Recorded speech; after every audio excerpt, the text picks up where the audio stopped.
कैरीगंज triple murder और rape case के दोनों मुख्य संदिग्ध पुरुषोत्तम तिवारी और दिवाकर गुप्ता के खिलाफ कुछ भी ठोस हमारे हाथ में नहीं था, ना कोई लीड थी।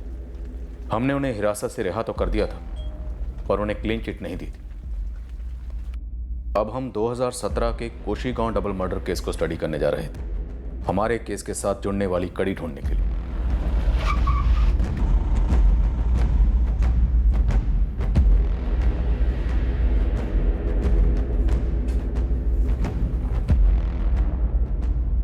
सुधांशु महतो उस वक्त भी मुख्य संदिग्ध था, आज भी मुख्य संदिग्ध है। सुधांशु कशिश का भाई है, तो क्या उसी ने अपनी मां और बहन को मार डाला?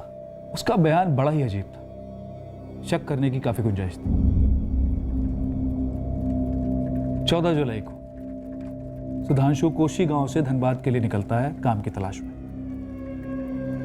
और 15 को ही दोपहर में कोशी गांव लौटता है। कत्ल 14 जुलाई की रात को होते हैं, जिस रात सुधांशु के हिसाब से वो धनबाद में था।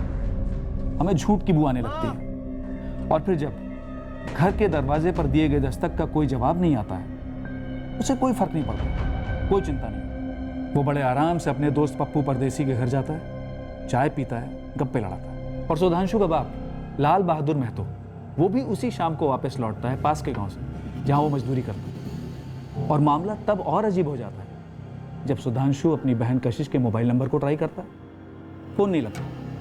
वो आराम से बैठ जाता है, ये नहीं कि जाकर देखे जहां कशिश काम करती है कि आखिर माजरा है क्या। और वो एक बार भी ये नहीं सोचता है कि घर के बाहर ताला तो है नहीं, तो कहां गए माँ और बहन, जबकि वो जानता था कि बाप तो घर पे है नहीं। साहब, हमें ऐसा लगा ही नहीं कि अम्मा और कशिश के साथ कुछ गलत हुआ होगा। चलो ठीक, कोई ऐसा नहीं सोचता, लेकिन जब घर पे ताला नहीं लगा था, तूने खटखटाया, कोई जवाब नहीं आया, तो तू पीछे से क्यों नहीं गया देखने? तू सिर्फ तब गया जब तेरा बाप आया। साहब, हम कह तो रहे हैं, हमें लगा ही नहीं कि कुछ गलत हुआ होगा। शाम को भी सब कुछ वैसा ही था, तब बापू के साथ पीछे से जाकर देखा हमने। कातिल घर में पीछे के दरवाजे से घुसा, कुंडी तोड़कर? हाँ, सुधांशु और लाल बहादुर के स्टेटमेंट के हिसाब से उन्होंने ये सब शाम को पाया। सुधांशु दोपहर में जब घर आया था तो घर के पीछे की तरफ नहीं गया था। अम्मा! कशिश! अम्मा! बापू, कुछ गड़बड़ लगती है। दोपहर में भी किसी ने दरवाजा नहीं खोला था। ये कशिश का फोन दोपहर में भी बंद आ रहा था और अभी भी बंद है। तुम्हारी अम्मा सो रही होगी, चलो पीछे से आवाज देते हैं।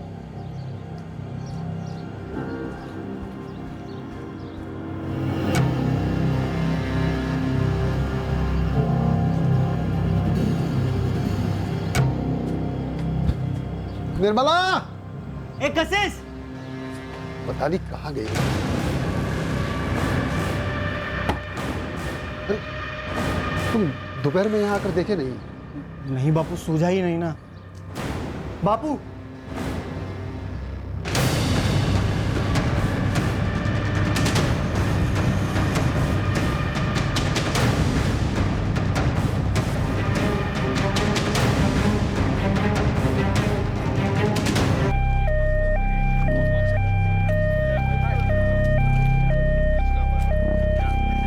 हम कल धनबाद गए थे साहब, आज दोपहर ही लौटे हैं। और लाल बहादुर तुम भी यहाँ नहीं थे?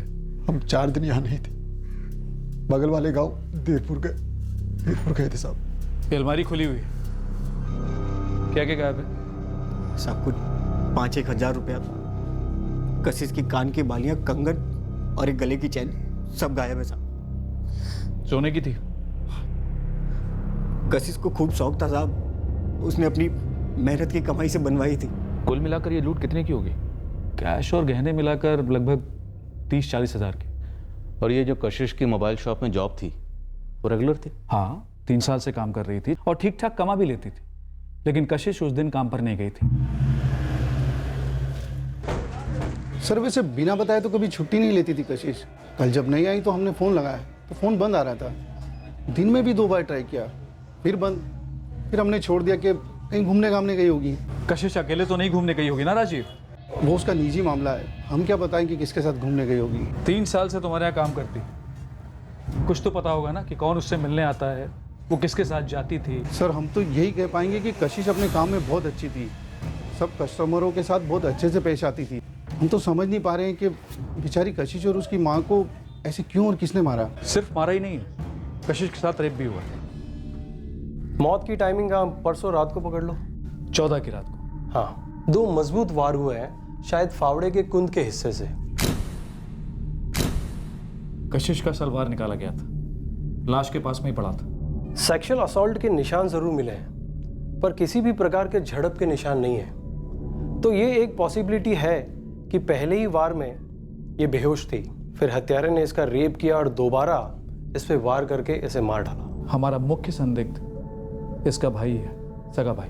सगा भाई रेप करेगा? होने को तो हो सकता है, बट ये भी तो हो सकता है कि इस काम के लिए किसी और को भेजा हो और उसने अपनी हवस पूरी कर ली हो। प्रधान, हमारे ट्रिपल मर्डर केस और तुम्हारे डबल मर्डर केस में बड़ी विचित्र सी समानता है। कशिश के रेप में किसी झड़प के निशान नहीं मिले और हमारे केस में भी विक्टिम साधना की तरफ से कोई विरोध नहीं दिखता है। हाँ, रेप के निशान जरूर हैं। डॉक्टर, जिस हालत में औरत हमें मिली, यू आर करेक्ट, रेप हुआ है। इसके हाथों पर, खासकर इसके नाखूनों में झड़प की कोई निशानी नहीं मिली। हो सकता है कि रेप के वक्त ये होश में नहीं हो। दोनों ही केसेस में घर के पीछे के दरवाजे से एंट्री होती है, कुंडी तोड़कर। हमारे केस में विक्टिम साधना तिवारी एक महिला ग्रुप की अध्यक्षा थी। उसके पास काफी जेवर और कैश था जो चुराया गया, और आपके केस में भी कशिश की गोल्ड ज्वेलरी और कैश चुराया गया।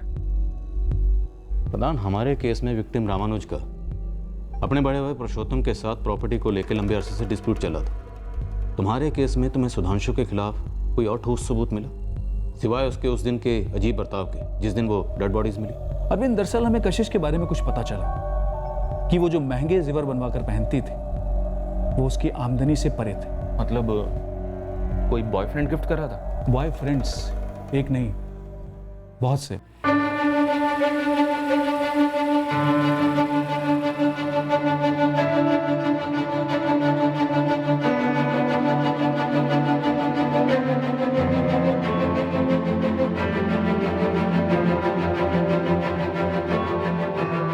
इससे फोन लेंगे? ऐसे कैसे? एक कवर भी लीजिए। कशिश के कॉल रिकॉर्ड से हमें 124 अलग अलग नंबर्स मिले। हमने सभी से पूछताछ की और सब के सब उसके बॉयफ्रेंड्स थे।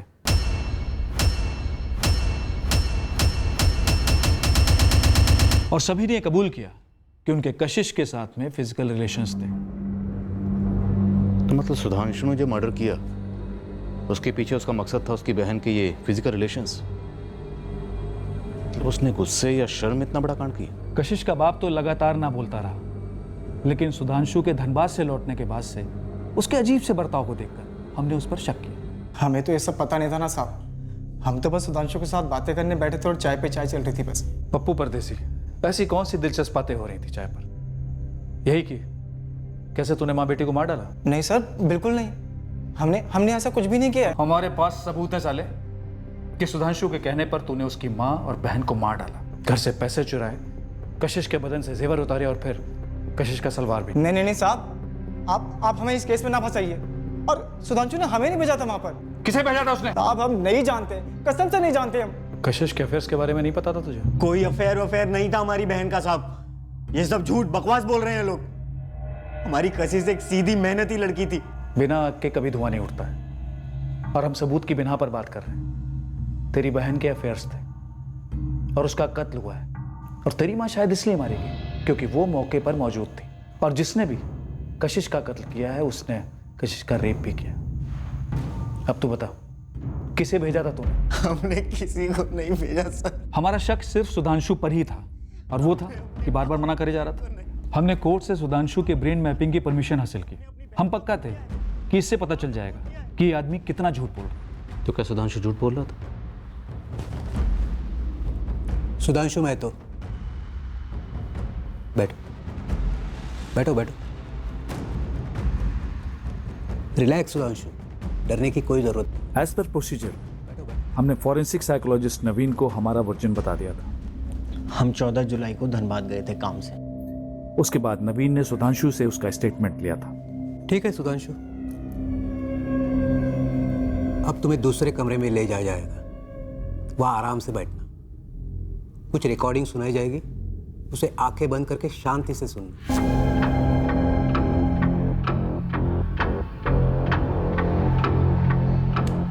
तुम्हारा नाम सुधांशु महतो है?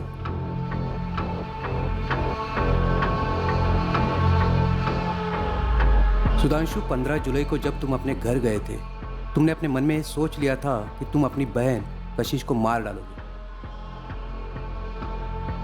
सुधांशु के स्टेटमेंट के अनुसार नवीन ने उसे कुछ बातें रिकॉर्डिंग करके सुनाई।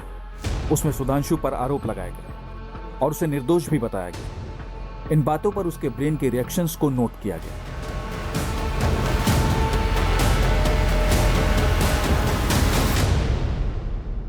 ब्रेन मैपिंग टेस्ट का रिजल्ट क्या है?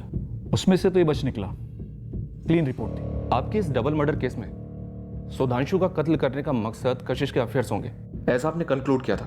क्या सुधांशु की उसकी माँ और बाप से कोई अनबन थी? माँ और बाप की आपस में कोई अनबन, या बाप और कशिश की?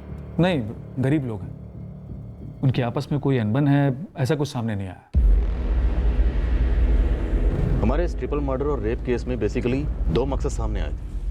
पहला ये कि भाइयों की खेत को लेकर आपस में कोई रंजिश थी, और दूसरा ये साधना को शक था कि उसके पति रामानुज का ललिता के साथ कोई अफेयर चल रहा है। सर, अगर इन दोनों केसेस के मकसदों को जोड़ें तो कहीं से भी कोई भी तालमेल बैठता ही नहीं। लेकिन दोनों क्राइम सीन्स मानो एक तरीके से एक जैसे हैं। पीछे के दरवाजे से एंट्री, किसी औजार से वार करने के बाद बलात्कार, उसके बाद हत्या, फिर पैसों और गहनों की लूट, और फिर मर्डर वेपन को वहीं क्राइम सीन के आसपास या क्राइम सीन पर छोड़ जाना। सर, दोनों ही जगहों पर, वहाँ कोशी गांव में सुधांशु महतो और यहाँ कैरीगंज में पुरुषोत्तम तिवारी और दिवाकर गुप्ता, इन सारे ही सस्पेक्ट्स के पास कुछ ना कुछ मोटिव्स हैं जो अलग अलग हैं। लेकिन हमारे पास इनमें से किसी भी सस्पेक्ट के खिलाफ कुछ भी कॉन्क्रीट नहीं है। मुझे लगता है कि एक तरह से ये भी दोनों ही केसेस में समानता है। हो सकता है दोनों ही केसेस में जो मेन सस्पेक्ट समझे जा रहे हैं, इनमें से कोई भी असली मुजरिम ना हो। बिल्कुल हो सकता है, क्योंकि दोनों केसेस में मोडस ऑपरेंडी लगभग सेम है और जुर्म भी लगभग सेम। कहीं कुछ तो कनेक्शन होना चाहिए दोनों केसेस में, अगर हत्यारा सेम है तो। मुजरिम का दोनों पीड़ित परिवारों से कुछ ना कुछ कनेक्शन होना चाहिए। शायद डायरेक्ट पर्सनल लेवल पर ना हो तो किसी काम से, किसी भी तरह से वहाँ कशिश से जुड़ा होना चाहिए, और यहाँ साधना या रामानुज से। पॉइंट। अगर हमें इन दोनों केसेस में कोई भी एक इंसान कॉमन मिलता है, तब शायद इस केस का तोड़ हमारे हाथ में होगा। हमें उन सभी लोगों के नाम दीजिए जिनका रामानुज से पैसों का लेन देन रहा हो। अब हम उन सारे लोगों का पता करने में लग गए जिनके रामानुज से व्यावसायिक और निजी रिश्ते थे। किराने की दुकान से लेकर खेतों के काम तक जो उसने दूसरे किसानों को लीज पर दे रखे थे। शालिनी से भी कहा गया कि उन सारे लोगों के नाम सामने लाए जिनका साधना से काम के सिलसिले में मिलना होता था। कोशी गांव में इंस्पेक्टर प्रधान ने सुधांशु महतो से उसकी बहन कशिश के रोजमर्रा की जिंदगी के रिश्तों के बारे में पता लगाया, और साथ ही मोबाइल शॉप के मालिक राजीव जोशी से भी उन सभी क्लाइंट्स के बारे में पता लगाया गया जिनसे कशिश के बतौर सेल्स गर्ल व्यावसायिक रिश्ते थे। साथ ही हमने उन सारे 124 लोगों को खंगाला जिन्हें कशिश के बॉयफ्रेंड्स माना जा रहा था। ये सारी कोशिशें उस एक संदिग्ध को खोज निकालने के लिए की जा रही थी जो इन दोनों केसेस को जोड़ने वाली अहम कड़ी हो सकता था।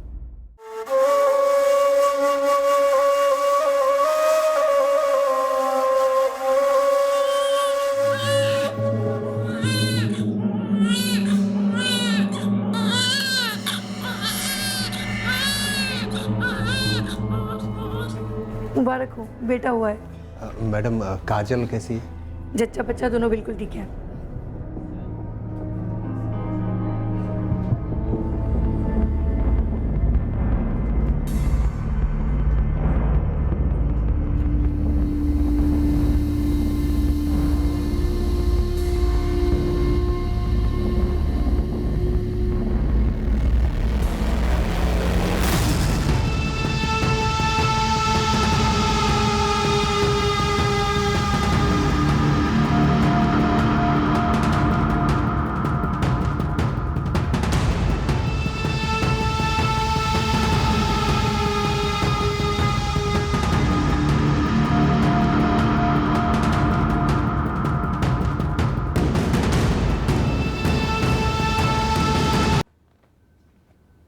दोनों केसेस में एक भी आदमी कॉमन नहीं मिला।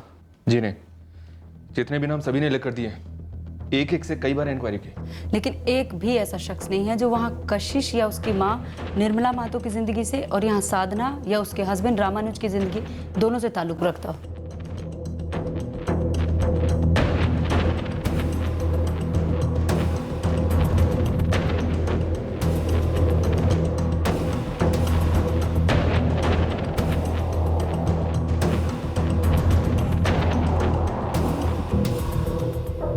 2017 में कोशीगांव में हुए डबल मर्डर केस में एक नैरेटिव, एक वर्णन उभरा जिसमें कशिश के बेशुमार अफेयर्स को इस जुर्म का मकसद माना गया और इस केस की एक तस्वीर तैयार हुई। 2018 में अपने कैरीगंज में पहला वर्णन तैयार हुआ कि जुर्म का मकसद है रामानुज का उसके भाइयों के साथ खेत का मसला।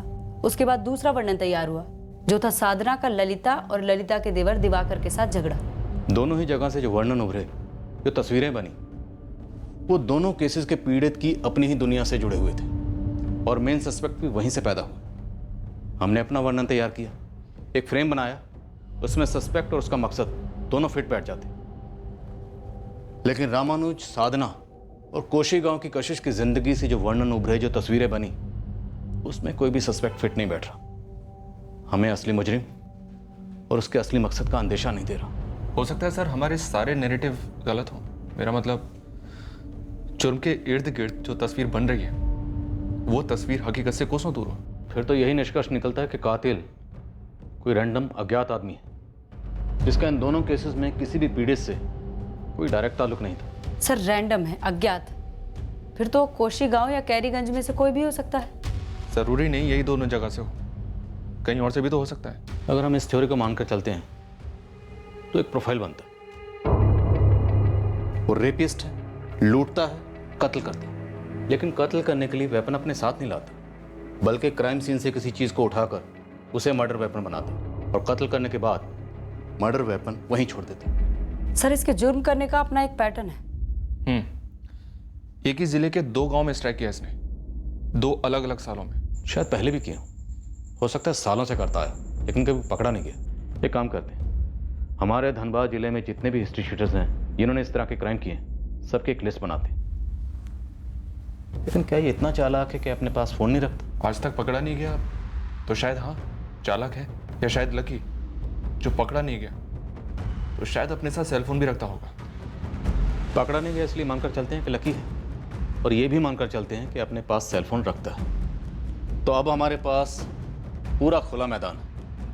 कोशीगांव 14 जुलाई 2017 और कैरीगंज 4 जून 2018।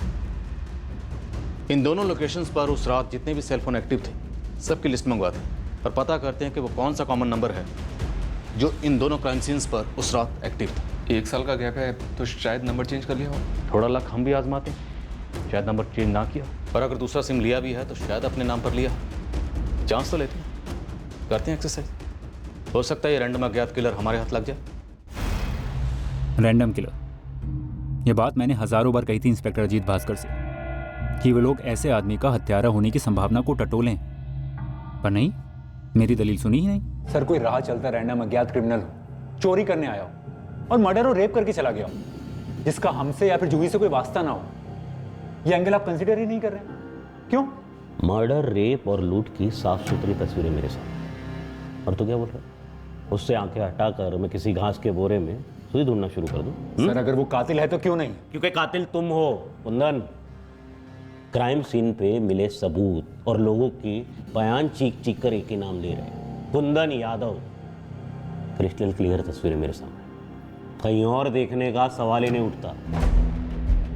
14 जुलाई 2017 की रात कोशीगांव में और 4 जून 2018 की रात को कैरीगंज में जितने भी एक्टिव नंबर्स थे सभी की स्कैनिंग पूरे जोरों से शुरू हो गई। दूसरी ओर हिस्ट्री शीटर्स की लिस्ट बनी और एक एक की बारीकी से पूछताछ हुई, जिसके रिकॉर्ड्स में अज्ञात खूनी के मोडस ऑपरेंडी की झलक भी दिखी, जैसे कि दरवाजा तोड़कर क्राइम सीन पर जाना। तो उसे अलग कर दिया गया और उससे कड़ी पूछताछ हुई। इन 2 जुर्मों की डिटेल्स में हम सर तक डूबे हुए थे और उस वक्त हमें भनक तक नहीं थी 2016 के केस की, जो था Juhi Dahiya rape and murder case.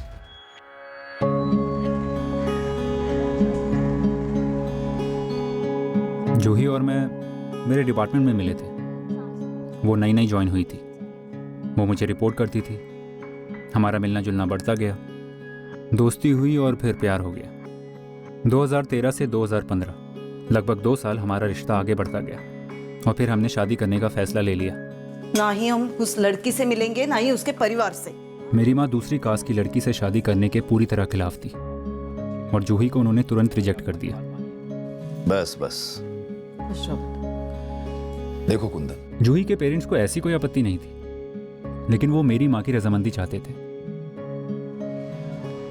हमने तब तक इंतज़ार करने का फैसला किया जब तक माँ अग्री नहीं हो जाती। आखिर में माँ मान गई और उसी वक्त मेरी जॉब से बकाये की अच्छी खासी रकम एक साथ मेरे हाथ आई। उन एरियर्स के पैसों में से काफ़ी पैसे मैंने जूही के अकाउंट में ट्रांसफ़र कर दिए ताकि शादी के खर्च में कोई अड़चन ना आए। उस सुबह मैं दौड़ा दौड़ा जूही के घर जा रहा था। पिछली रात जूही ने मुझे कई कॉल किए थे, लेकिन काम के बीच में मैं उसके कॉल ले नहीं पाया था। जब टाइम मिला कॉल बैक किया तो उसका फ़ोन स्विच ऑफ था। मैं जूही के घर का दरवाज़ा खटखटाए जा रहा था, तो जूही दरवाज़ा ही नहीं खोल रही थी। मुझे टेंशन होने लगी। दरवाजे पर भी बाहर से ताला नहीं लगा था। मैं तभी जूही के मकान मालिक वासुदेव जी के घर गया। वो जब आए तो मैं उनके साथ जूही के घर के पीछे की तरफ गया।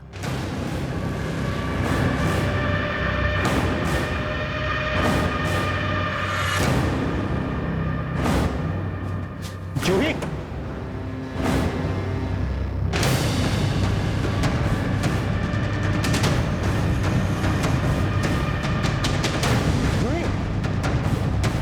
जूही, जूही,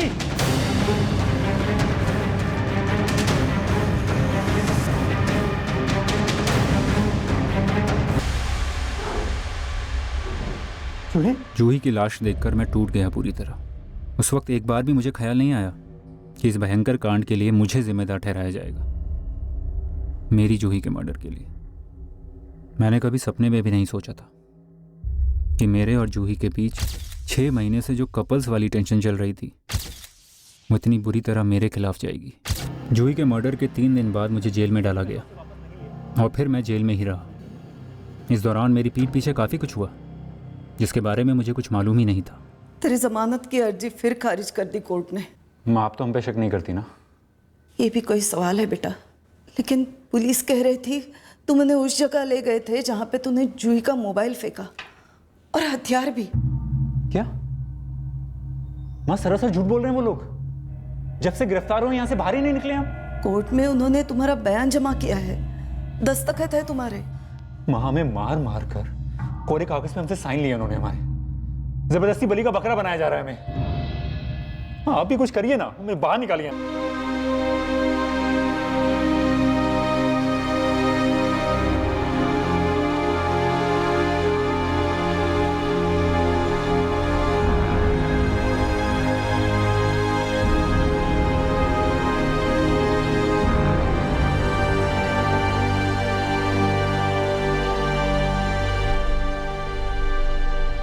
कैरीगंज के रामानुज तिवारी, साधना और कृष्णा तिवारी के ट्रिपल मर्डर केस के तकरीबन 2 हफ्ते पहले कुंदन यादव को जमानत मिली। पूरे 2 साल बाद उसने जेल के बाहर कदम रखा था, पर उस वक्त हमें जूही दहिया रेप और मर्डर केस के बारे में कुछ भी नहीं पता था। आगे चलकर हम उस केस तक पहुंचने वाले थे।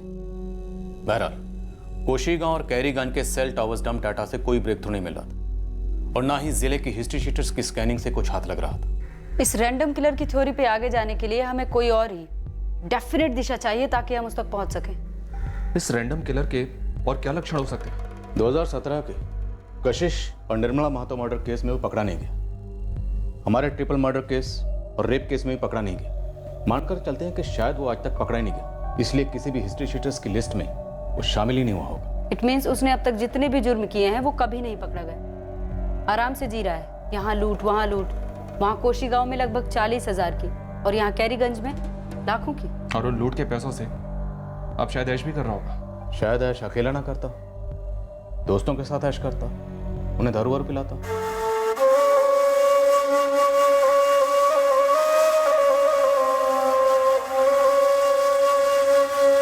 तो हो सकता है सर उसने नशे में अपने किसी न किसी दोस्त को कुछ ना कुछ बताया हो इस मर्डर के बारे में।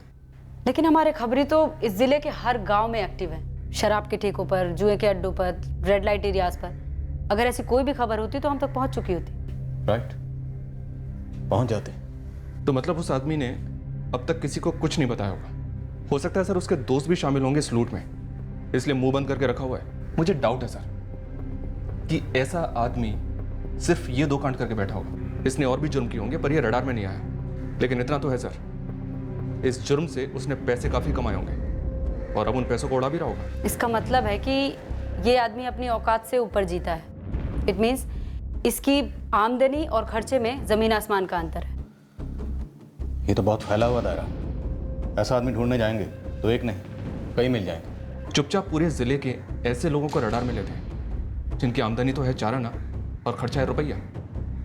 हो सकता है कि ये रैंडम किलर हमें इन्हीं लोगों में से मिल जाए। हम सिर्फ एक ब्लाइंड चांस नहीं ले रहे थे, बल्कि एक ऐसी खोज पर निकल पड़े थे जिसका आधार बिल्कुल हल्का था। हमें नहीं पता था कि इससे कोई ठोस रिजल्ट मिलेगा भी या नहीं।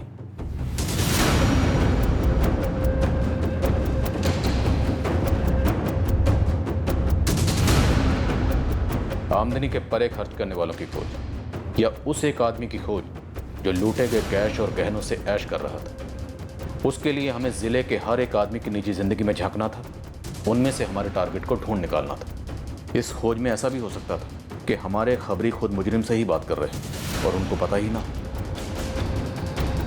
हम हर दूसरे आदमी से हर तीसरे के बारे में पता कर रहे थे और तीसरे से दूसरे के बारे में, और करते करते पूरे मोहल्ले, पूरे इलाके, पूरे जिले के लोगों से बात हो रही थी। ऐसी कई आमदनी से परे खर्च करने वालों की प्रोफाइल्स उभर कर आई, लेकिन उनमें से एक थी जो हमारी नजर में आ गई। गुलशन मुंडा नाम है इसका, अमरपुर का है। 4 दिन पहले बेटे का बाप बना है। खर्चा आमदनी से ज्यादा करता है। क्या तो रहा है गुरु? इसके अलावा और ऐसी कौन सी बात है जिससे तुम्हें लगा कि हमें इसको टारगेट करना चाहिए? सर, गुरु कह रहा है कि ये काम तो पेड़ पौधे लगाने का करता है, पर इसका खर्चा इसकी आमदनी से ज्यादा है। इसके बारे में और जानकारी हासिल की तो पता चला कि ये अपने दोस्तों को विलायती पिलाता है, वो भी रेगुलर।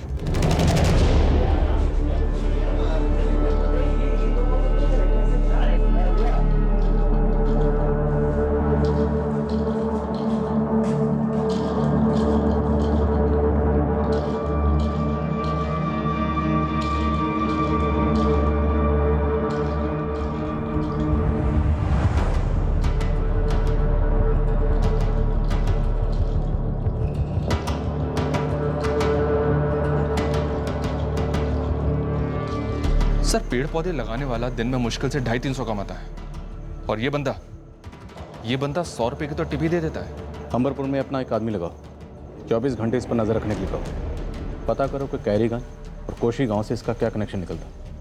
कुछ ठोस हाथ लगे तभी उठाना, वक्त से पहले उठाएंगे तो उसे बातें घुमाने का मौका मिल जाएगा।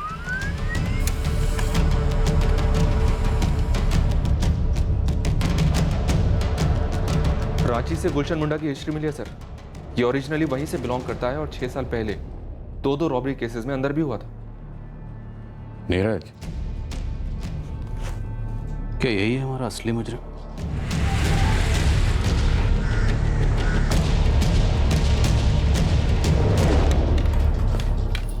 सर, ये गुलशन मुंडा शालिनी का किराएदार था। पिछले साल था सर। वो और उसकी बीवी काजल दोनों हमारे दूसरे घर पर किराए पर रहते थे। तो फिर ये रामानुज और साधना को भी जानता होगा? जानता होगा सर। जब भी हमारी लेडीज ग्रुप की मीटिंग होती थी तब उसकी साधना से बातचीत भी होती थी। और हाँ, साधना उसकी बीवी काजल को भी जानती थी।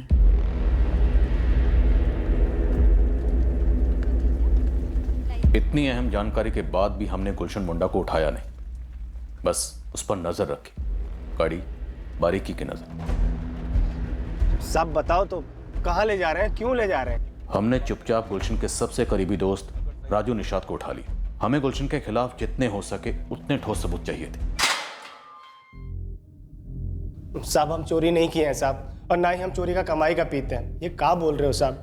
साहब, हम अंबरपुर फर्नीचर फैक्ट्री के ना छोटे से कारीगर हैं। तो नहीं, तेरा दोस्त गुलशन मुंडा,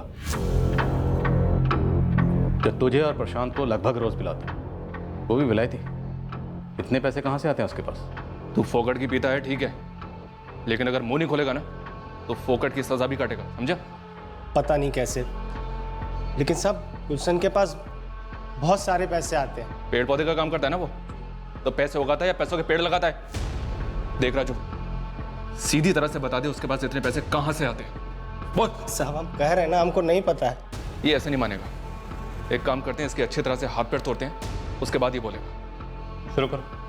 हवलदार साहब, साहब साहब बताते हैं साहब। हम माई कसम खा के कहते हैं साहब कि हमको बिल्कुल नहीं पता है कि वो पैसा कहाँ से लेके आता है, लेकिन साहब उसके पास बहुत सारे गहने भी हैं। तूने देखा? साहब, हमने बेचा भी है। कैसे?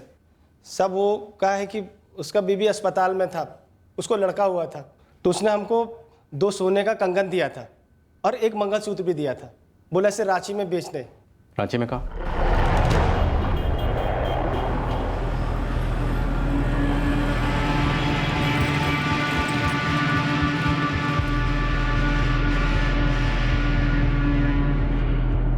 साहब, हमें सच में आइडिया नहीं था कि ये माल चोरी का हो सकता है, वरना हम लेते ही नहीं।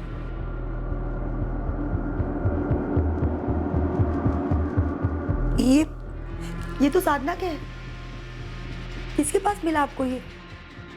किसने किया ये कांड?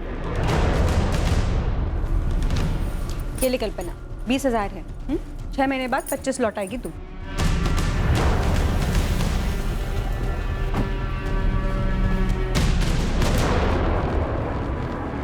गुलशन मुंडा, चल। कहाँ सर? क्यों? थाने बात करनी थी सर। सर तो यहाँ बात कीजिए ना सर। अरे साहब कहाँ लेके जा रहे हैं? क्या हुआ सर? बात तो बताइए। बात तो बताइए सर, क्या बात है? अरे सर रुकिए तो। गुलशन मुंडा, तेरा तो खात्मा। जा। अरे रुकिए तो। 14 जुलाई 2017 को तुमने कोशी गांव की कशिश और उसकी मां निर्मला महतो का कत्ल किया, कशिश का रेप किया और घर लूटा।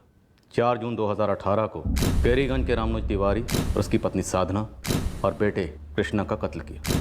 साधना का रेप किया और घर लूटा, लेकिन उनका बड़ा बेटा दर्पण वो बच गया और तुझे पहचान लिया। और जो जेवर तूने तेरे दोस्त राजू के हाथों बिकवाए थे वो भी बरामद हुए हैं।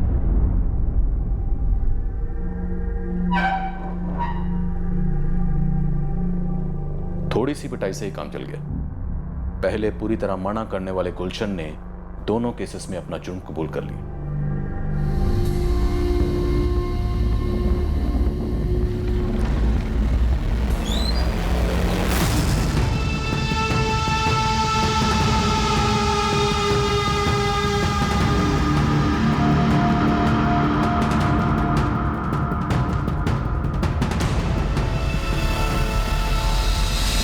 हम वहाँ अलग अलग होटलों में उनके गार्डन संभालते थे और ये कशिश जो थी अलग अलग लौंडों के साथ आती थी, हर बार अलग।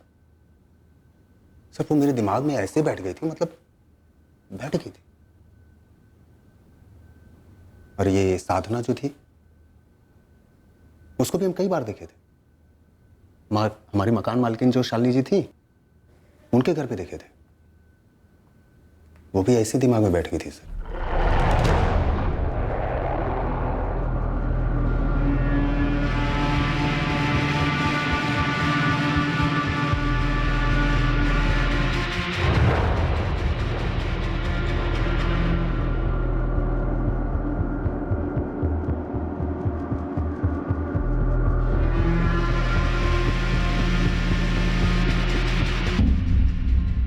एक बार जो बैठ गई ना सर, फिर उसका बार बार ख्याल आता है, मतलब दिखाई भी देने लगती है ऐसे सामने, जैसे आप लोग नहीं दिखाई दे रहे हैं वैसे। ये पागलों वाली हरकत बंद कर और सीधा सीधा जवाब दे।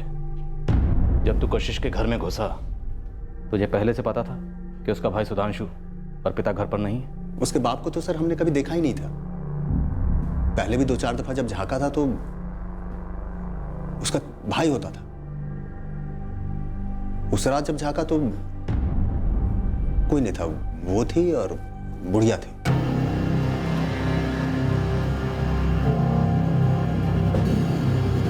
गुलशन मुंडा को क्राइम सीन पर ले जाया गया, जहां उसने एग्जैक्ट तरीका बताया कि वो कशिश के घर में किस तरह घुसा था।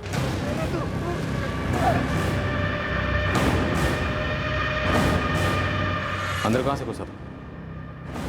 इधर से सर। ये कुंडी का ना स्क्रू ढीला था, जोर से धक्का दिए खुल गया। चल दिखा कैसे किया।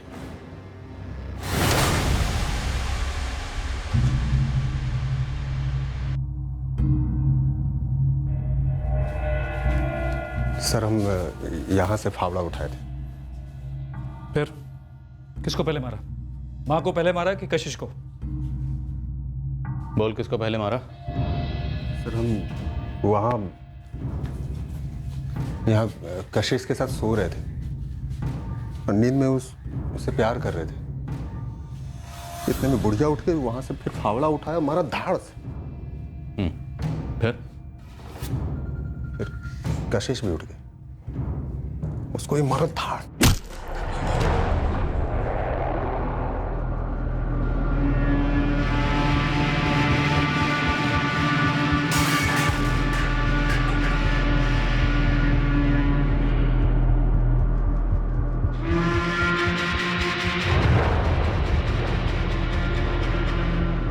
फिर बेहोशी की हालत में कशिश के साथ बलात्कार किया। और फिर वापस उसे मार दिया फावड़े से।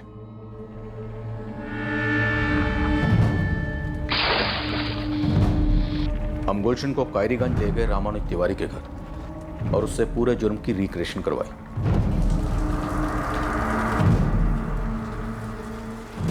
सर, यहाँ पर कुछ मिस्त्री काम कर रहे थे तो उनका औजार टूट गया था।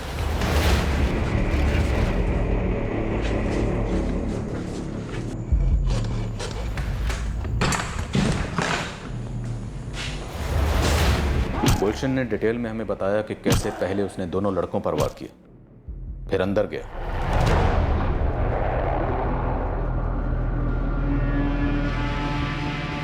साधना पर वार किया, बेहोश कर दिया उसे, फिर रामानुज को मार डाला, फिर साधना के साथ बलात्कार किया। गुलशन साफ मना करता रहा कि इन दो जुर्मों के अलावा उसने और कोई जुर्म नहीं किया। हमारे बार बार पूछने पर भी वो अपनी बात पर अड़ा रहा। गुलशन झूठ बोल रहा।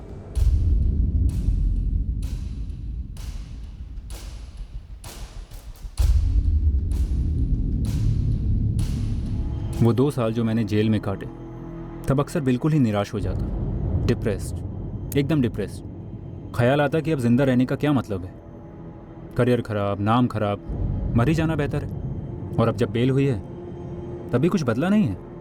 मैं अब भी आरोपी हूँ, संदिग्ध नहीं, आरोपी, अक्यूज्ड।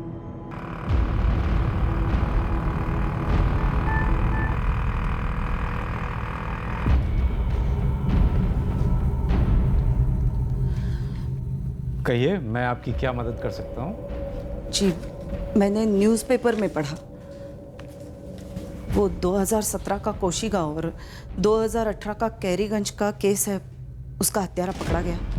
उस हत्यारे ने जिस प्रकार मर्डर्स किए हैं, उसे देखकर आपको ऐसे नहीं लगता कि जूही दहिया हत्या केस में भी इसी का हाथ हो सकता है? जूही दहिया हत्या केस 2016 का केस है। जूही दहिया को भी उसके घर में मार डाला गया और उस केस में भी हत्यारा घर के पीछे के दरवाजे से घुसा था। ओह हाँ, उसमें तो वो लड़की इलेक्ट्रिसिटी डिपार्टमेंट में काम करती थी, लेकिन उसमें तो उसका मंगेतर कन्विक्ट हुआ था। हम उस मंगेतर कुंदन यादव की मां है, सावित्री यादव। 2 साल बिना जमानत के जेल काटी है हमारे बेटे ने। कुंदन ने जूही को नहीं मारा था और जूही का केस इन दोनों केस की तरह है। हम विनती करते हैं आपसे, कुछ कीजिए इस बारे में। कुंदन जूही से प्यार करता था, उससे शादी करने वाला था, उसको बुरी तरह फंसाया गया है। हम हाथ जोड़ते हैं, इकलौता बेटा है हमारा और निर्दोष है, कुछ कीजिए इस बारे में।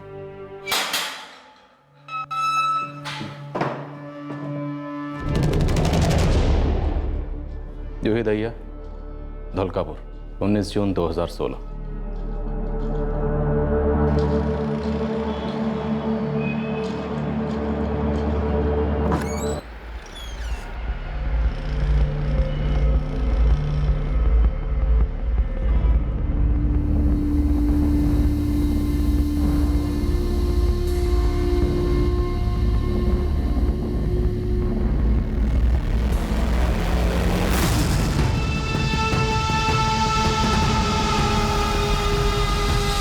जूही के मकान मालिक वसुदेव, जो होमगार्ड में काम करते हैं, जिनका बगीचा तू संभालता था, उन्होंने तुझे पहचान लिया।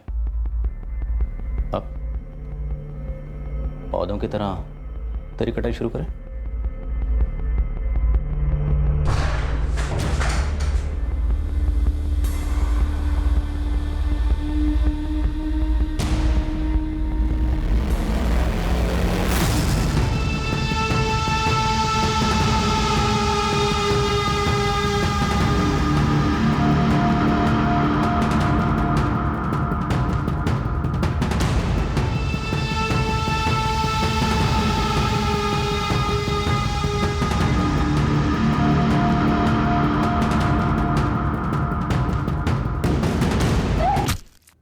जैन सर, अरविंद बोल रहा हूँ। यस अरविंद। सर, गुलशन मुंडा ने जूही दहिया का मर्डर और रेप कबूल कर लिया।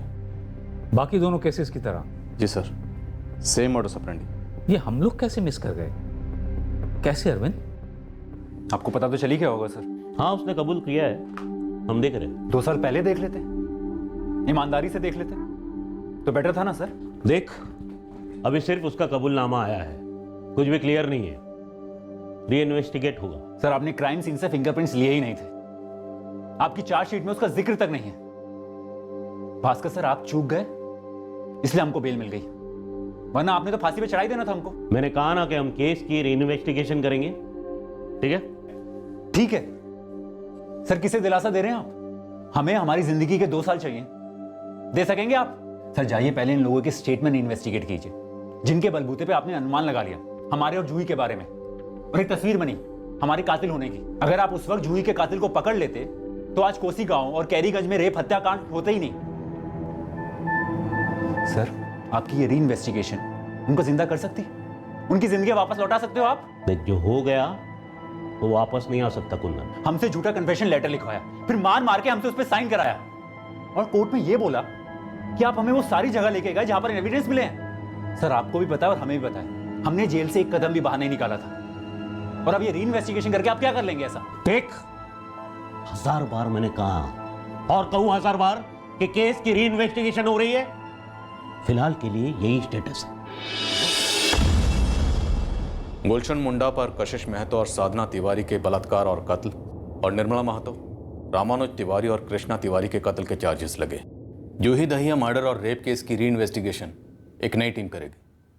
उसके बाद गुलशन मुंडा पर जूही दहिया के रेप और मर्डर के चार्जेस भी लगाए जाएंगे।